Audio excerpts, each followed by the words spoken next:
Hello guys, welcome to our YouTube channel. जैसा कि thumbnail से आप लोगों को पता चल गया हो कि आज हम लोग यहाँ पे बात करने वाले हैं कि पिता की संपत्ति पे जो है पुत्र का क्या अधिकार हो गया, उसके रिगार्डिंग क्या प्रोविजन है, और साथ ही सुप्रीम कोर्ट का एक लेटेस्ट जजमेंट आया हुआ है, उसके बारे में पूरा डिटेल से बात करेंगे। तो वीडियो में लास्ट तक बने रहिएगा। वीडियो अच्छा लगे तो वीडियो को लाइक, चैनल को सब्सक्राइब कर लीजिए।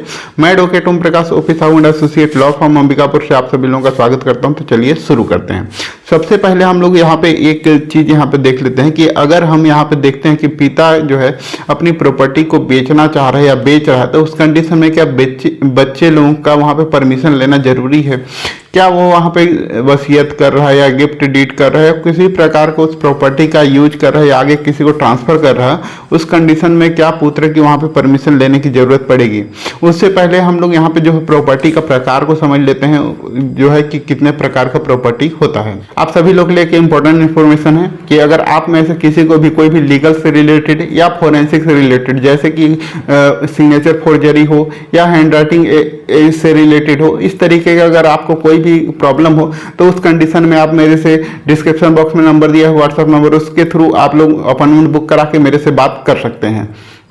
जो प्रॉपर्टी है वो मेनली दो प्रकार का होता है। एक है एंसेस्ट्रल प्रॉपर्टी, जिसको पैतृक संपत्ति भी बोलते हैं। दूसरा है सेल्फ एक्वायर्ड प्रॉपर्टी। ठीक है, अब यहाँ पे पैतृक संपत्ति क्या होता है, उसको वहाँ पे बहुत सारे लोगों को डाउट होता है पैतृक संपत्ति क्या है उसके बारे में, तो उसको हम लोग यहाँ पे क्लियर करेंगे।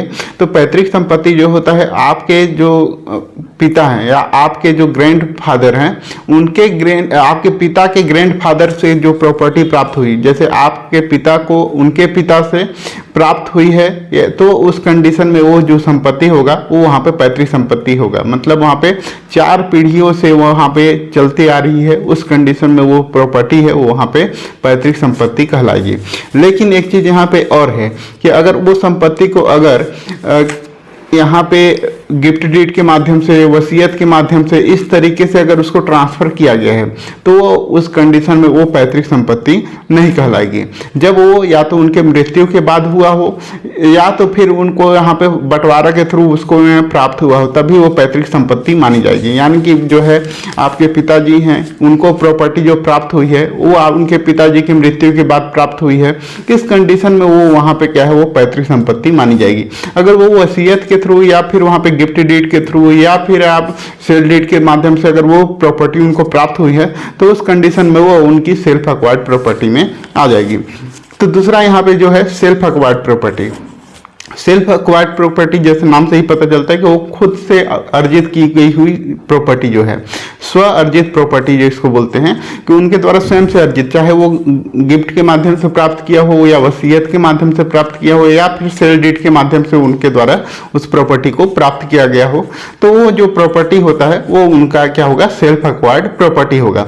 तो अब यहाँ पे हम लोग कुछ चीजें यहाँ पे देख लेते हैं, जैसे कि यहाँ पे जो हिंदू उत्तराधिकार अधिनियम है वो सिर्फ हिंदू के लिए वहां पे लागू होता है। जैसे हैं हिंदू में बौद्ध, सिख, जैन, ये सब यहाँ पे हिंदू उत्तराधिकार अधिनियम में इनका उत्तराधिकार दिया हुआ है। लेकिन ईसाई लोग जो हैं, ईसाई कम्युनिटी के हैं, उन लोग के लिए इंडियन सक्सेशन एक्ट है, भारतीय उत्तराधिकार अधिनियम है, उन पे लागू होता है। और मुस्लिम लोग पे उन लोग का जो पर्सनल लॉ है, शरीयत लॉ, वो वहां पे उनका लागू होता है। अब हम लोग यहाँ पे जो मेन क्वेश्चन है वहां पे आते हैं, क्या पिता की संपत्ति में पुत्र का क्या अधिकार होगा उसके बारे में। तो ये जो पिता की संपत्ति में पुत्र का जो अधिकार है वो इसके प्रकार के ऊपर डिपेंड करता है। मतलब वहाँ पे कौन से प्रकार का वहाँ पे उनको संपत्ति उनके पास है, वसीयत वाली प्रॉपर्टी है या फिर उनकी पैतृक संपत्ति है या फिर सेल्फ एक्वायर्ड प्रॉपर्टी है। अब यहाँ पे जैसे मान लेते हैं कि उनकी जो है पैतृक संपत्ति है, पैतृक संपत्ति होने के बाद जो है उनको वहाँ पे प्रॉपर्टी में राइट मिलेगा, जो कि जन्म से वो वहाँ पे उनको राइट मिलता है। जो भी वहाँ पे उनके सन होंगे या फिर जो भी वो उनके विधिक वारिस होंगे, 4 पीढ़ियों में से कोई भी उसको वहाँ पर क्लेम कर सकता है और उनको उस प्रॉपर्टी में राइट मिलेगा। लेकिन यहाँ पे जो है एक बॉम्बे हाई कोर्ट का एक जजमेंट आया हुआ है, Sonia Faizul Khan versus union of India, Mumbai high court का एक केस है। इसमें हम लोग के बारे में बताया गया हुआ है कि कैसे उसको हम लोग यहाँ पे कौन सी प्रॉपर्टी जो होती है उसको कैसे पुत्र का क्या अधिकार होता है उस पर यहाँ पे दिया हुआ है।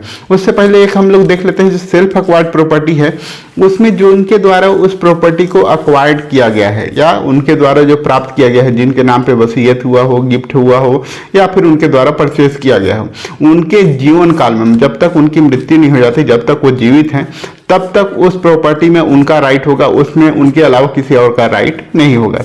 लेकिन अगर उनकी मृत्यु हो जाती है उस कंडीशन में जो है उनके पुत्र या उनकी विधवा जो पत्नी होंगी उनका वहां पे राइट हो जाता है। तो चलिए देखते हैं जो यहाँ पे बॉम्बे हाई कोर्ट का जो जजमेंट आया हुआ है वहाँ उसमें, तो इसमें क्या हुआ कि जो उनके पिता हैं उनकी मानसिक रूप से थोड़ा से कमजोर थे, जिसके और भी बीमार होते चले गए। तो उनके बाद जो उनकी जो पत्नी है उनके द्वारा जो है न्यायालय में एक आवेदन पेश किया गया उस प्रॉपर्टी को बेचने के लिए, परमिशन के लिए, ठीक है। तो इसके बाद जो है उनके जो पुत्र थे वो वहाँ नहीं रहते थे साथ में, वो बाहर रहते थे। उनको जब उसके बारे में पता चला कि उनकी माता जी जो है वो प्रॉपर्टी को बेचने के लिए एक कोर्ट में वाद दायर की हुई हैं, तो उनके द्वारा उस वाद में वहां पे जो मुकदमा चल रहा था उसमें ऑब्जेक्शन दाखिल कर दिया जाता है उनके पुत्र के द्वारा। अब जब उनके पुत्र के द्वारा मुकदमा दाखिल कर दिया जाता है तो वो जाके वो वहां पे मुंबई हाई कोर्ट में पहुंचता है। तो मुंबई हाई कोर्ट के द्वारा उस चीज को पूरा देखा गया और वहां पे एक चीज और देखा गया कि जो उनके पुत्र हैं उनके द्वारा क्या किया गया, उनकी वाइफ से उनके पिता और उनके माता के ऊपर एक केस दायर कर दिया गया है डीवी का, ठीक है, डोमेस्टिक वायलेंस का केस उनको प्रेशर बनाने के लिए अलग से दर्ज करा दिया गया है। तो यहाँ पे जो है उनकी माता के द्वारा ये कहना था कि जो उनकी पति हैं उनकी तबीयत खराब है, उनकी फाइनेंशियल कंडीशन ठीक नहीं है, इसीलिए वो प्रॉपर्टी को बेच के अपना वहाँ पे गुजारा करना चाहते हैं या अपना जीवन यापन करना चाहते हैं। तो इस तरीके से जो है यहाँ पे किया गया। तो अब जब हाईकोर्ट ने वहाँ पे पूरा देखा और वहाँ पे उनके द्वारा एक बोला गया, इस तरीके के उनके जो लड़के होते हैं जो नालायक प्रवृत्ति के बच्चे होते हैं वो लोग इस तरीके से जो उनके प्रॉपर्टी से उनको बेदखल करके उसको अपने प्रॉपर्टी को हड़पना चाहते हैं।